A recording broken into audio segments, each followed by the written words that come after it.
princípio criou Deus os céus e a terra. Glória a Deus. A igreja pode assentar, amém? Glória a Deus. Glória a Jesus. Então, o estudo de dispensação. E aí eu fiz esse estudo, né?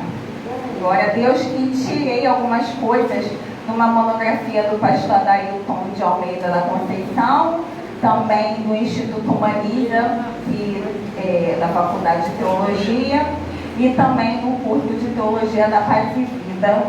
Tá? Tirei algumas coisas de lá e montei esse estudo aqui para trazer para a igreja. Então, alguém sabe me dizer, né, tirando de universitário aí, de plantão, o que seria uma dispensação? O que seria? Como é que Deus, né, é um ramo da teologia para estudar? Nós estudamos algo. Alguém sabe dizer o que é ou não? Alguém sabe, né? Mas já tem muito tempo, às vezes, que o povo já estudou. Então, dispensação é um ramo que estuda quem faz teologia básico, médio, né, faculdade, que ele vai estudar sobre um período de tempo dentro da Bíblia.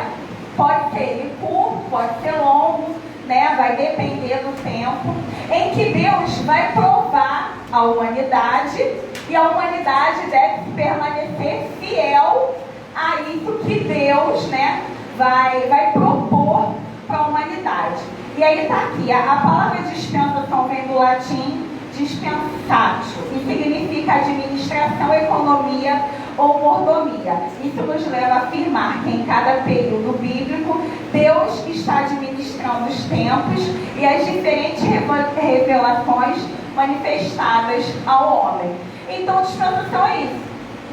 Na Bíblia inteira, de acordo com os estudos bíblicos, há 7 dispensações, que vocês veem aí na folha, que são 7, que começa desde o início e vai até o final da Bíblia. Então a gente hoje vai fazer um resumão rápido do que a Bíblia é, o que a Bíblia se consiste e como começa e como acaba. Hoje vai ser tipo um preparatório para o vestibular dos céus. A gente vai fazer uma pincelada um pouquinho em tudo. Então foram divididas a Bíblia toda em 7 dispensações. Deus prova a humanidade 7 vezes, e aí nós vamos ver que em todas essas vezes que Deus vai provar a humanidade, o homem, por ser um ser humano, uma pessoa falha, ele vai errar, e aí Deus, com o seu infinito amor, vai o quê? Fazer um plano de redenção para a humanidade, que acaba, né, no final de tudo, com o novo céu, a nova terra, a nova Jerusalém, a qual todos nós vamos morar. Então, ponto 1 aí. Já vamos entrar aí logo nas dispensações, porque eu tenho mais para falar sobre o final. Então, a primeira dispensação da Bíblia é a dispensação da inocência ou aliança edênica, que vem do Éden, quando Deus fez uma aliança com o homem dentro do jardim do Éden. E aí a gente vai ver lá em Gênesis capítulo 1, no versículo 18, amém? Vamos ler lá.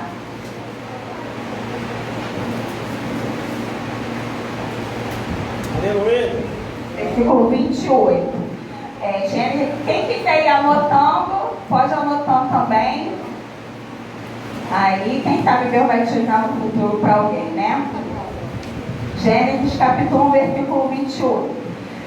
E Deus os abençoou, e Deus lhes disse: frutificai e multiplicai-vos, enchei a terra e sujeitai-a, e dominai sobre os peixes do mar, sobre as aves do céu, sobre todo animal que se move sobre a terra. Essa foi a ordem que Deus deu para o homem, Adão, Eva, depois que Deus os criou dentro do jardim.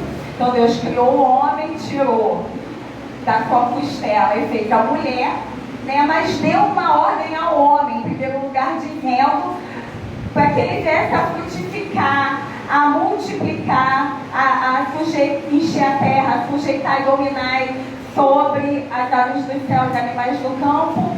E também deu poderia fazer.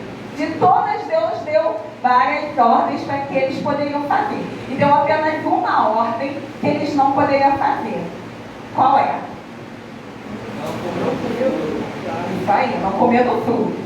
Então é a única ordem que Deus deu para Adão, que Adão transmitiu para Eva. Não, então tá lá. Em Gênesis 1:28 começa a primeira dispensação. O homem foi colocado num ambiente perfeito, sujeito a uma lei simples e advertido das consequências da desobediência.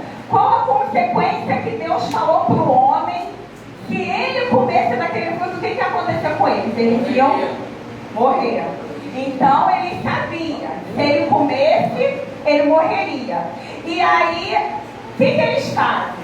Eles comem, desobedecem.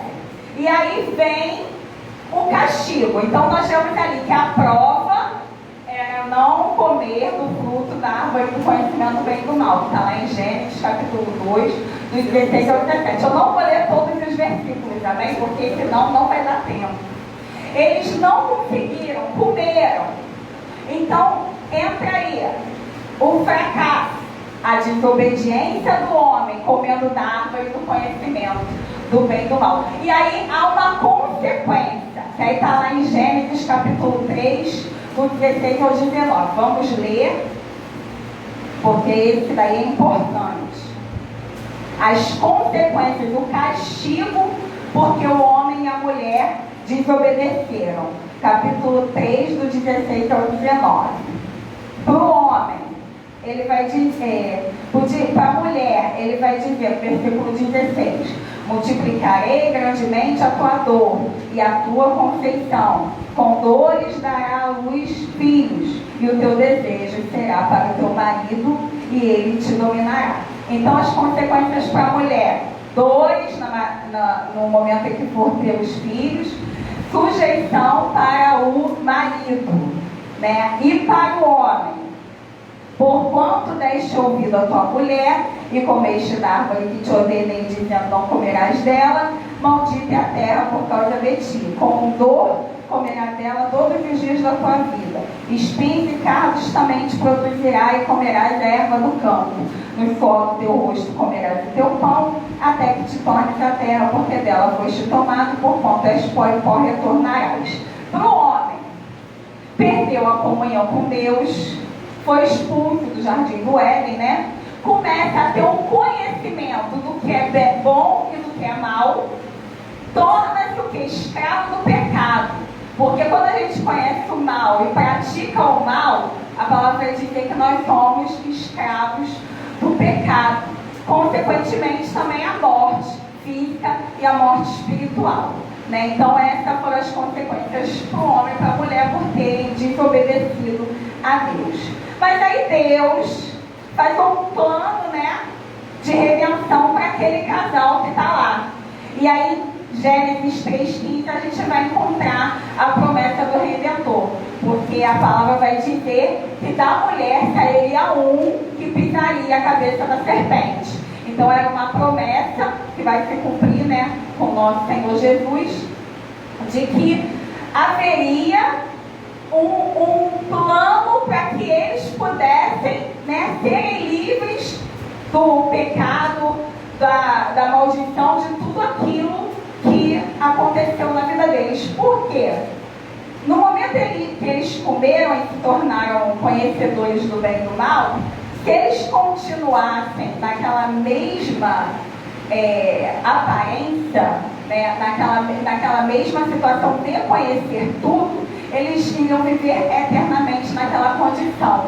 E aí eles já tinham desobedecido, já tinham errado. Então Deus os expulsa, porque aí eles não comem mais da árvore da vida. Um dia eles vão morrer, mas eles vão, né, restaurar uma comunhão com Deus, para que eles pudessem, a alma, né, ser salva. Então essa é a primeira dispensação.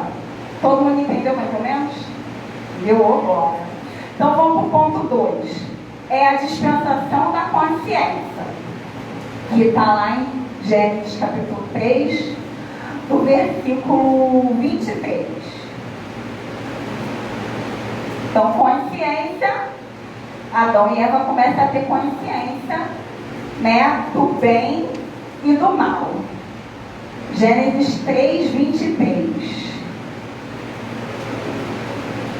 O Senhor Deus, pois, o lançou fora do jardim do Éden, para lavrar a terra de que fora tomada.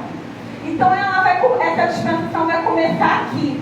Depois que eles pecam, têm a consciência, Deus expulsa eles. Então a segunda dispensação, chamada de consciência, se chama assim porque a humanidade, ela agora, a partir desse momento, ela tinha que se conduzir segundo as normas ditadas pela sua consciência. Essa segunda dispensação tem a duração mais ou menos de 1656 anos, que vai desde a expulsão deles do jardim até o dilúvio com Noé. Então, a partir desse momento, eles têm consciência do bem e do mal, e aí eles vão começar a viver a vida deles de acordo com aquilo que a consciência deles diz para eles fazerem, sendo bom ou sendo mal. Se fizer o que é bom, ok. Se fizer o que é mal, vai colher as consequências daquilo de ruim que eles fizerem. Então a prova, eu acho que está escrito aí a prova.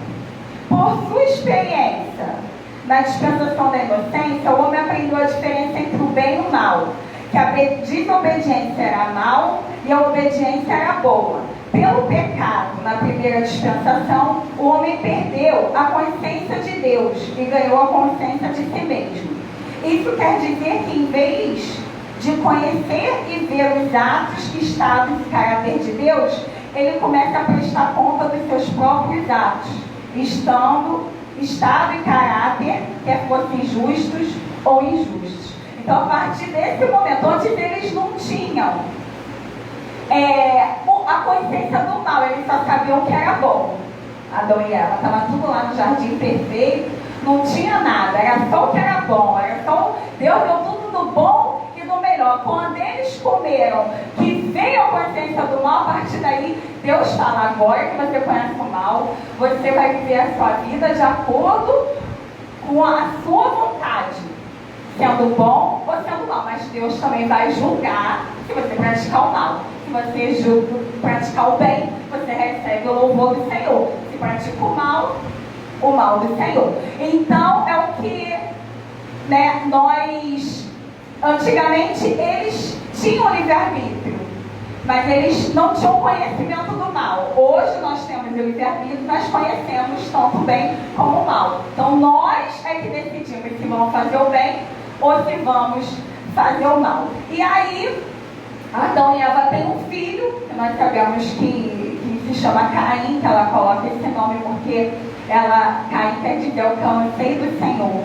Um varão para dizer que, bem, agora, como o Senhor prometeu, que eu teria um filho, e esse filho pisaria a cabeça da serpente, provavelmente o meu primeiro filho que nascer, ele vai pisar a cabeça da serpente. Mas não é bem assim que as coisas acontecem. Nós vemos pela história, pela palavra de Deus, que Caim é um homem perverso, acaba oferecendo um sacrifício ao Senhor que não é aceito, e aí com isso, pela inveja, porque Abel tinha oferecido um sacrifício que Deus aceitou, ele vai e mata o seu irmão movido pela inveja. E aí a gente vê que Caim não é esse homem que eles esperavam, que seria um filho da promessa que pisaria a cabeça da serpente, que na verdade vai se cumprir lá na frente com Jesus. Então, fracasso. Caim, né, porque a partir daí o homem deveria fazer as coisas de acordo com a sua consciência. E aí a gente vê que Caim procede mal. Ele fracassa porque ele não oferece uma oferta que agrada a Deus, e também a homicídio, mata o seu irmão movido pela inveja. E aí Deus vai castigar, óbvio, não tem como. Quando a gente peca, Deus nos castiga. Até vou falar daqui domingo. Deus castiga o filho que ele ama. Se ele não ama, ele não corrige, porque a palavra vai dizer que nós não somos filhos, nós somos bastardos. Quer dizer, quem Deus não corrige, deixa viver aí a sua prazer, fazendo o que quer, a hora que quer, é porque Deus não considera aquela pessoa como filha, mas sim como bastardo. Não é mais meu filho. É como se Deus pensasse assim. Mas como Deus tem um plano para a humanidade, Ele não poderia deixar as coisas de qualquer jeito. Então, a gente vê que Caim, depois que mata o seu irmão, ele foge, né? Todo mundo conhece a história, fica marcado por Deus. Deus coloca uma marca nele, e aí ele vai viver a vida dele. Aí provavelmente ele gera filhos e filhas, e a gente vai vendo na palavra do Senhor que cada vez mais a descendência de Caim se torna o quê? Pior. Vai piorando. Lameque matava adoidado lá, saiu passando a faca em todo mundo, pisava no pé dele, Lameque, matava. Falava alguma coisa que Lameque não gostava, Lameque, matava o outro. Lameque descia as para em todo mundo. Então, a descendência de Caim só foi piorando. E aí Deus, chega um momento que ele se arrepende de ter feito o homem, mas acha graça em Noé. E aí, o castigo por toda essa perversão que havia sobre a humanidade seria o quê? O dilúvio. Mas Deus também, na sua infinita graça, faz um plano que seria o quê?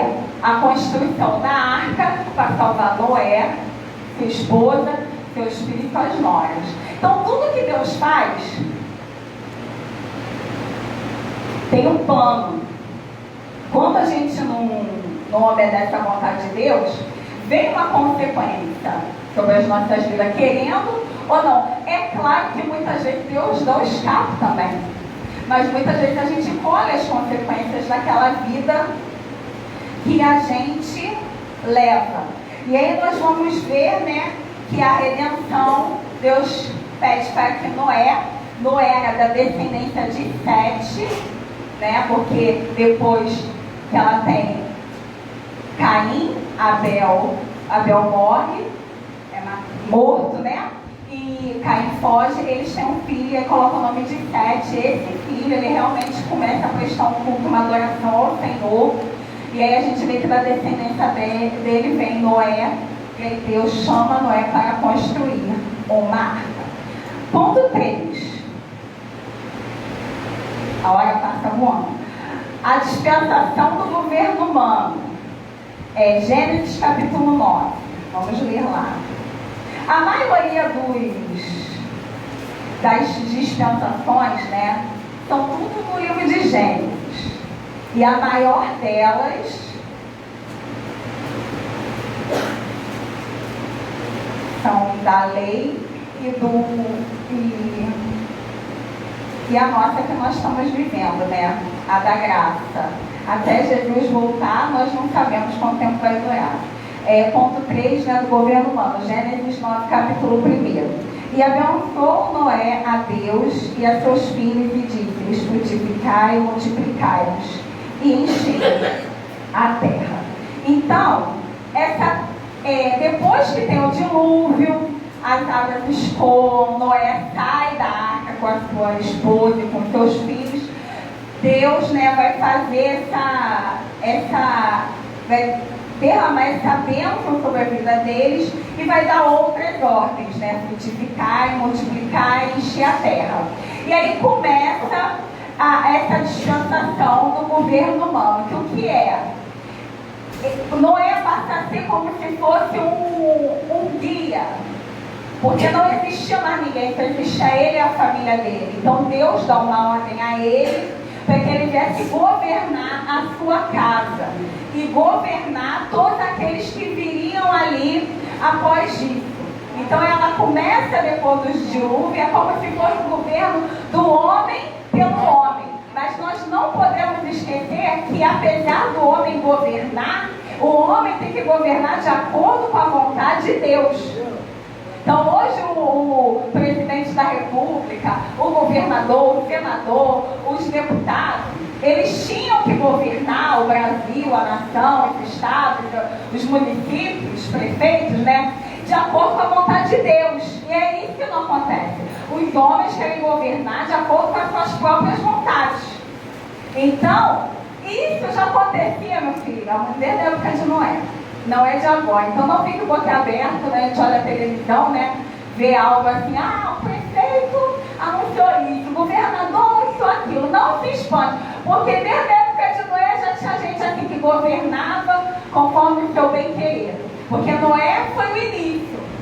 Mas a gente vai ver que o governo humano, ele se gira em torno da construção da Torre de Babel, que foi o homem querendo construir uma torre para chegar até os céus, né, com o Nimrod governando aquele povo. Então a gente vai ver que o homem governa, assim como Deus criou os reis, né, até para Israel. Existe o rei Saul, o rei Davi e vários outros reis que tiveram. Aconteceu de terem reis bons, mas aconteceu também de ter reis ruins, que governavam conforme as suas vontades, fazia altar para Baal, né, fazia poste ídolo, fazia a sua vontade. E aí Deus castigava o povo. Quando era um rei bom, que governava de acordo com a vontade de Deus, como Davi era, que era um homem segundo o coração de Deus, apesar de ter errado, Deus também, né, mantinha o povo, vencia as batalhas, vencia as guerras, não havia fome, não havia peste, não havia praga. Mas aí, quando o povo quer governar de acordo com o seu querer, né, só Jesus para nos ajudar. Então, ele termina com o chamado de Abraão. Começa quando acaba o dilúvio e vai terminar quando Deus chama Abraão. Dura mais ou menos 427 anos. Então, qual era a prova? A vontade da humanidade foi provada por ter que obedecer à lei feita por seu próprio governo.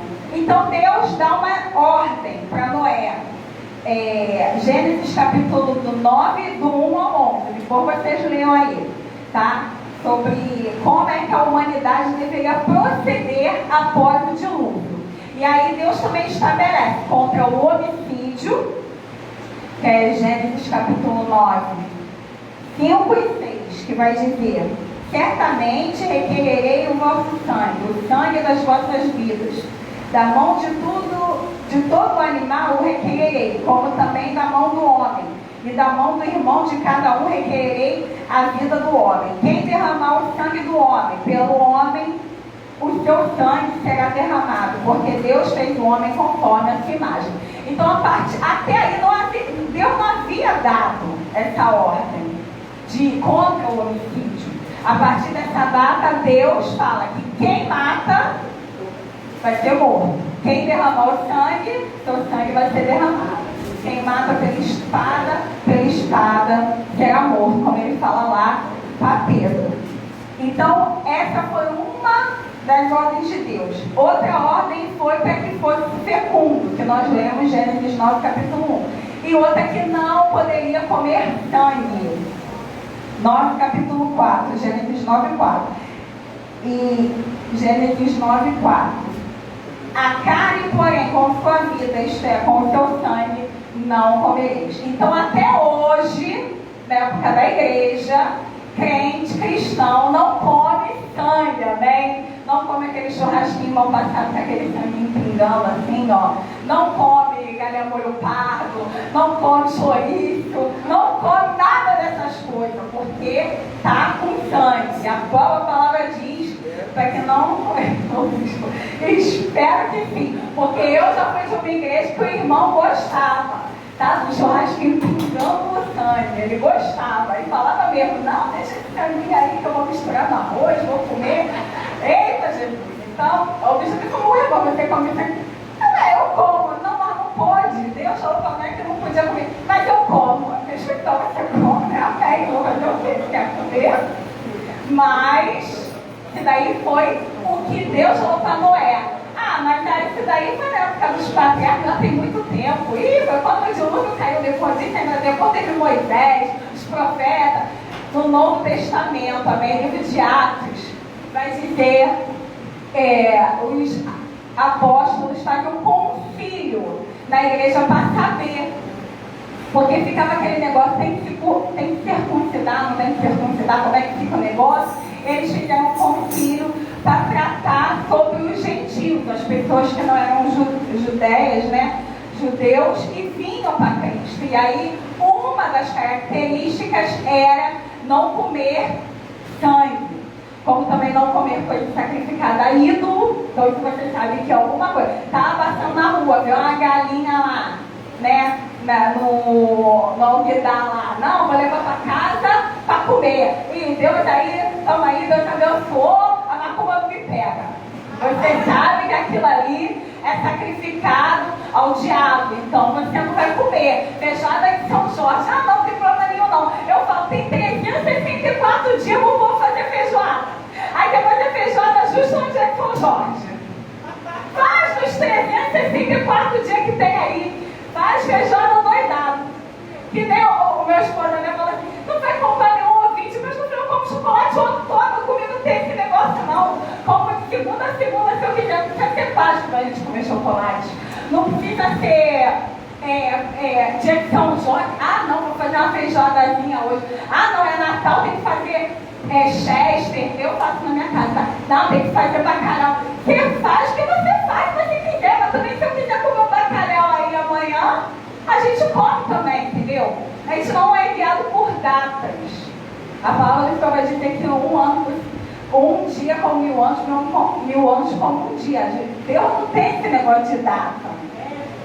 Então, coisa sacrificada aí, não fugir da prostituição, não comer sangue, eram coisas, né, com os apóstolos que reuniram nesse concílio e determinaram para que os gentios não viessem a fazer. Então, isso de não comer sangue vem desde Noé, mas é para a gente até hoje. E aí nós vemos que o povo, ele fracassa novamente, que ele constrói a Torre de Babel, lá em Gênesis capítulo 11, tá? O líder desse governo era Nimrod, que era da descendência de Cã, um dos filhos de Noé, aquele filho que deu aquela história da bebedeira, que Noé foi, bebeu, né? Encheu o pote, aí depois ficou nu lá, jogado, aí o filho, em vez de cobrir ele, foi contar para os irmãos para fazer fofoca, aí os filhos viram e tal, e aí no outro dia, Noé foi e amaldiçoou o filho. Então amaldiçoou o filho, da descendência dele, surge esse Nimrod, que era um caçador da época, um caçador muito famoso, e aí o povo começa a adorá-lo, e aí ele dá essa ideia, né, de fazer a Torre de Babel, todos falavam a mesma língua, e começa a construir uma torre, dizendo que vai chegar até o céu, porque se caso Deus não enviasse outro dilúvio, eles não iam morrer, achando que alguém pode contra a mão do Senhor. Então era um sinal de orgulho, era uma rebelião contra Deus, era uma adoração a esse jovem Nimrod. E aí, como castigo, Deus vai lá e faz o quê? Ninguém está prestando atenção. Não. Levou na Torre de Babel. Então ninguém está prestando atenção. Vai e confunde a língua de todo mundo. Então, acabou que cada um fala a mesma língua. E aí cada um se povoa para um lado.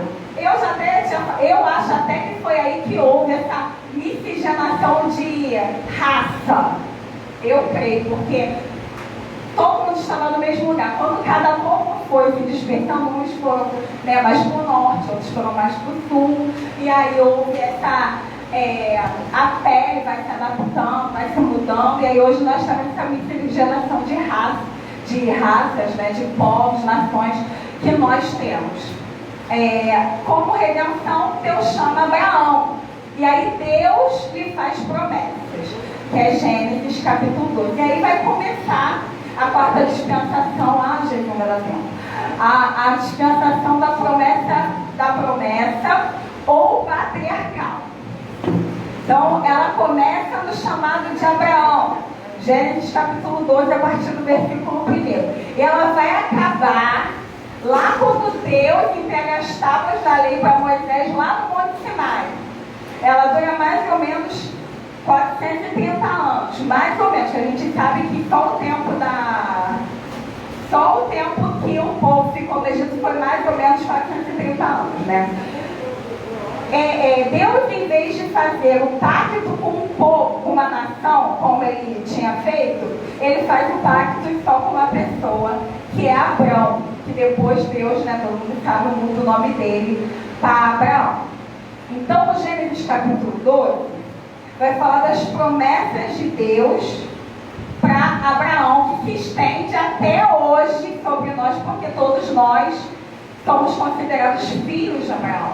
Então, vem falando lá, Deus manda que Abraão saia da tua terra, da tua parentela, da casa de teu pai para a terra que eu te mostrarei.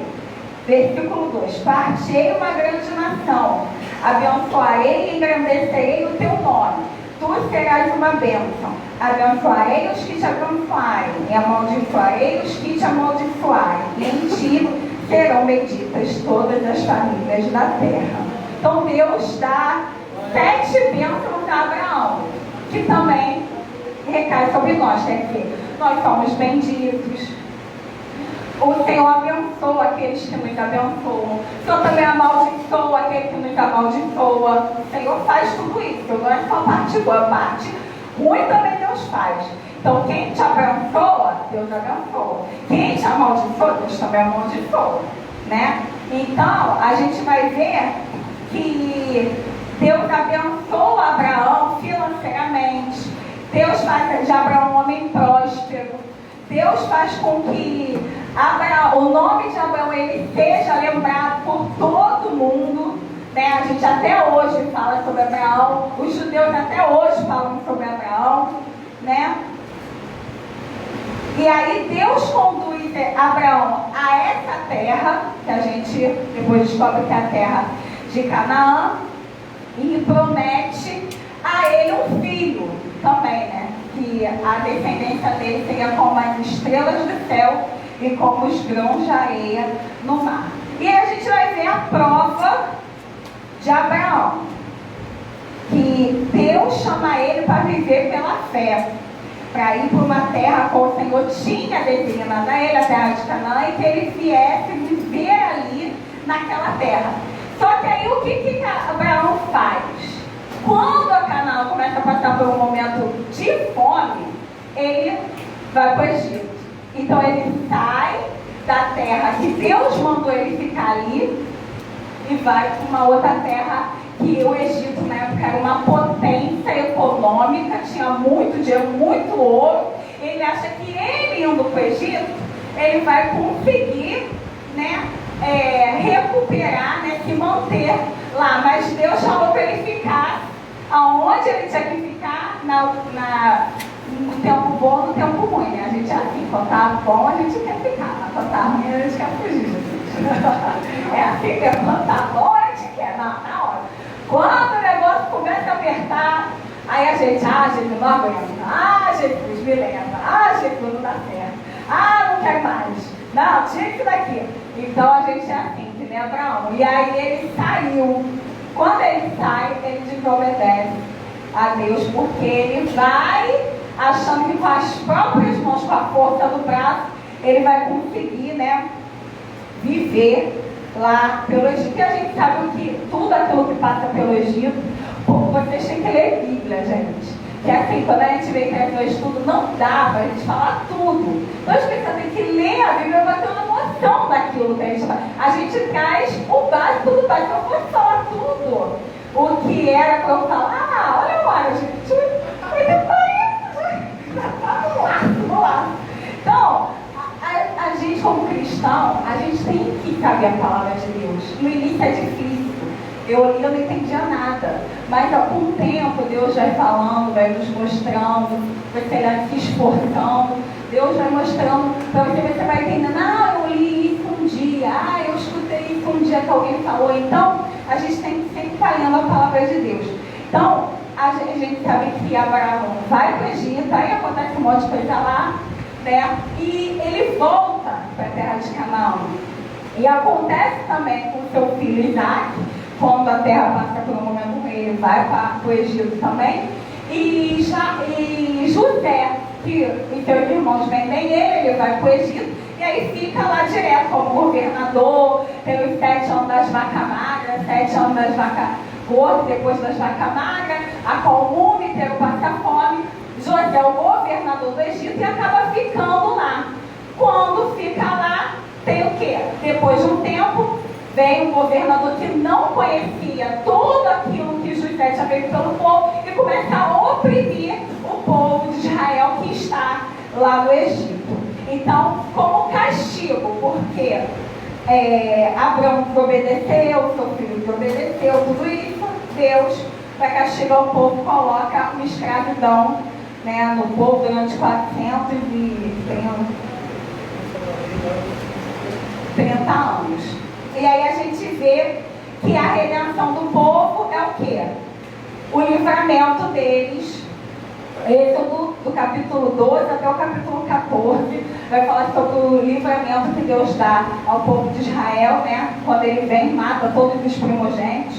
A saída do povo, né, da escravidão da terra do Egito para a terra de Canaã, e tem a abertura também do Mar Vermelho. Deus como forma, né, de ajudar aquele povo e mostrar a sua misericórdia para aquele povo desobediente. Ponto 5, a dispensação da lei.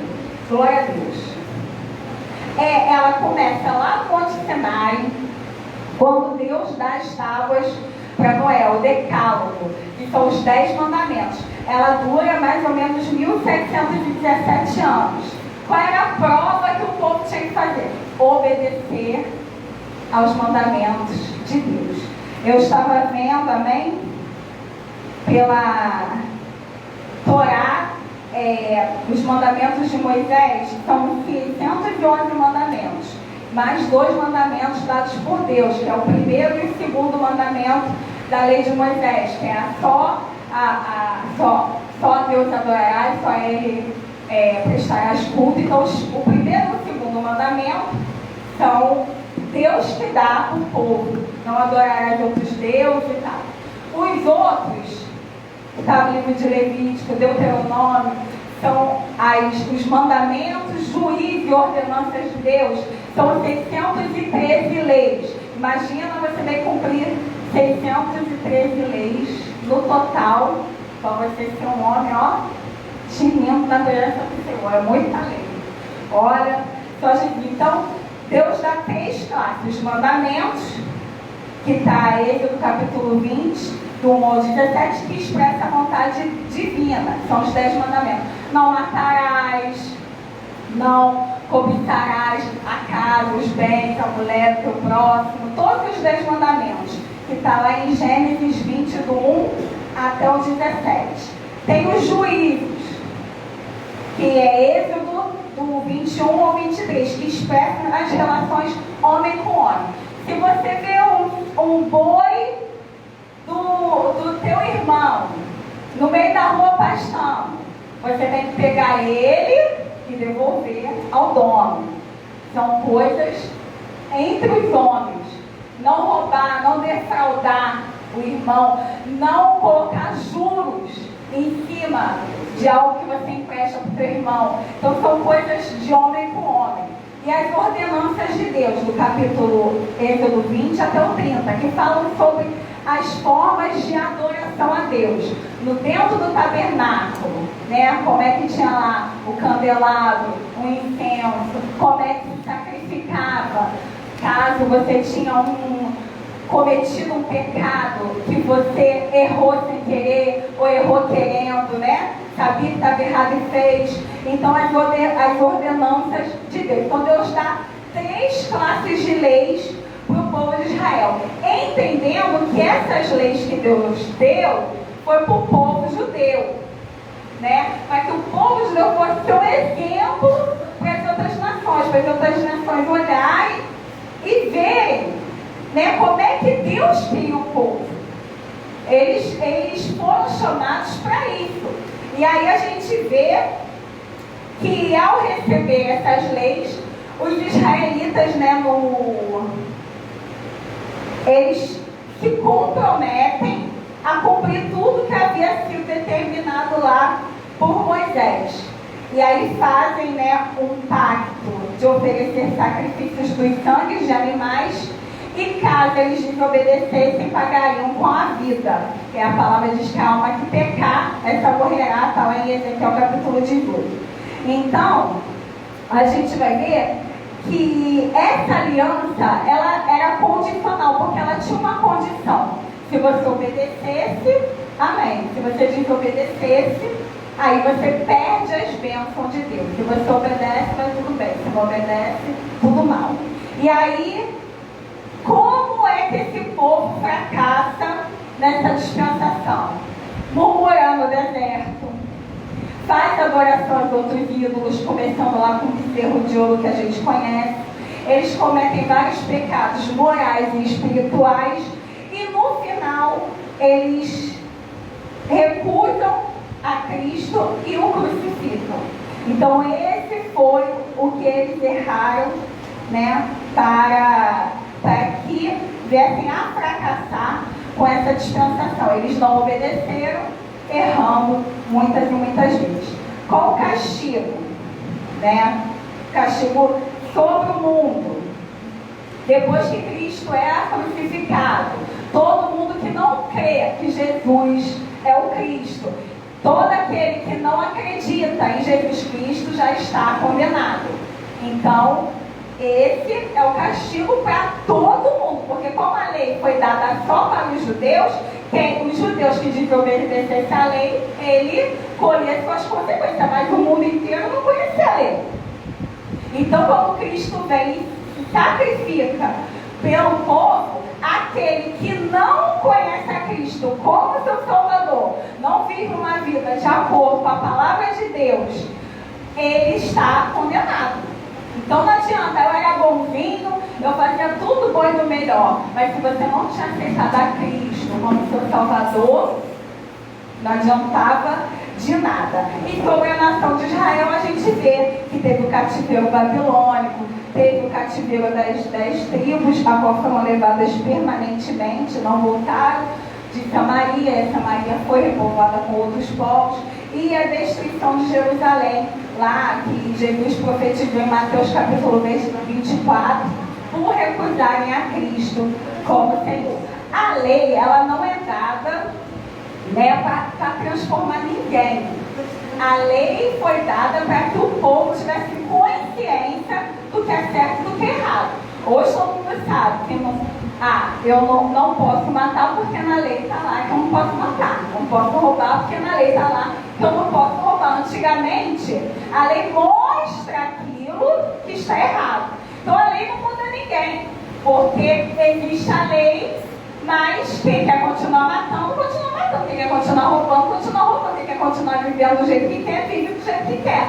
Mas ele sabe também que há uma consequência para aquilo ali que ele está fazendo. Porque a gente sabe que a lei, ela diz que a gente não pode fazer aquilo. Então, quando alguém é pego aí roubando, vai chegar lá na delegacia, na lei dos homens, né? Vai chegar lá na delegacia, o policial que prendeu vai falar assim, olha, ele foi pego roubando, de acordo com a lei tal, ele não pode roubar, ele vai ser preso, né? E no céu é a mesma coisa.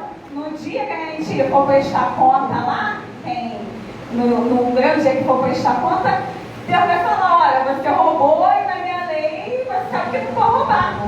Então é para mostrar, revelar aquilo que as obras mais das pessoas não foi feita para os justos, mas para os injustos, como diz em 1 Timóteo capítulo 1, 9 e 10.